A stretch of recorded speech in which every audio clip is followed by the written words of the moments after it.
Hi guys, good morning. So galing ako ng palengke at bumili ako ng maraming itlog kasi nag-i-stock na ako ng madami kasi nga mabenta yung itlog ay yung ano namin, silog meals. Nilalagay ko na siya sa tray and yun nga, dati ang binibili ko mga 12 pieces lang. So ngayon hindi na umuubra yung 12 pieces. Dahil nga mabenta yung itlog ay yung ano namin, silog meals. Ayan. So isang tray na yung binili ko. Diba? So ito, ikikip ko muna to. Kasi pag andito medyo delikado pagka pinuno ko nalagay ko sa buong tray kasi nga pag nagmamadali kami, minsan may mga bumabagsak dito and ito nga, yan may nabasag before kasi nga may nakapatong dito.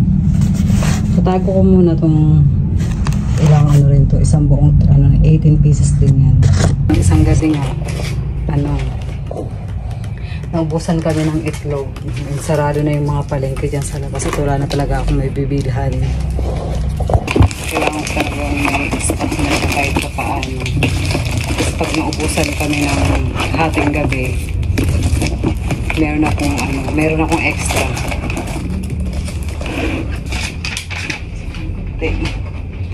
Tatago ko muna to.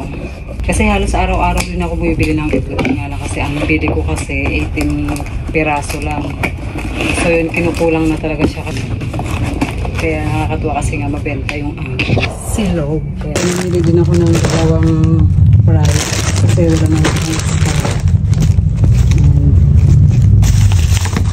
itong agawin para sa aming shawarma. So yun, ubusan na rin ako. And itong chicken biryani. Yun, malaki yung chicken biryani ko ngayon. 10 peraso pag niluto. So yung chicken biryani ko halos araw-araw ako nagluluto niya. Naubusan din ang stock ngayon. Kaya isa lang muna ang binili ko isang lutuan. Magluluto na ako. Alas 11:30 na ng umaga dito. And yung mga kasama ko, yung coffee bean, wala pa sila.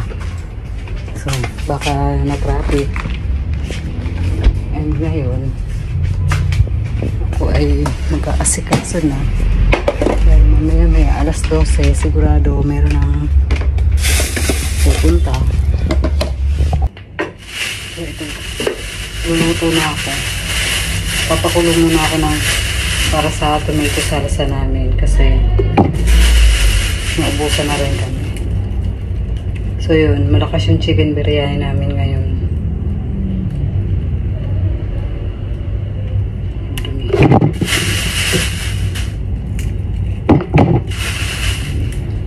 Kailangan lagi ako kasi may nakastock na itong ano na to,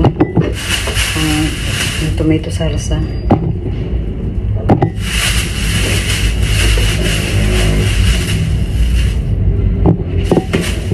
Okay na to guys. Oops. Okay na to guys. So yan, nakasalang na yung aking tomato salsa. Itong mga chicken biryani na yung gagawin ko. Nakakatuwa kasi ang lalaki ng manok ko. So, hindi pa. Ang lalaki niya. So, minsan natatao na maliliit yung manok. Pero ngayon, ang lalaki niya talaga. Yan siya. So ito 10 piraso yan. And isang buong araw lang ito nauubos ngayon. Sa araw-araw nauubos agad itong 10 namin. Nakasala na yung aking chicken biryani. Ito, pinipressure ko lang siya ng ito 10 minutes siya bago tumunog. Pagka tumunog na siya, siguro mga 5 minutes bago ko siya patayin. After nung tumunog ng pressure. Kasi yung beef mga up to 7 minutes para malambot talaga.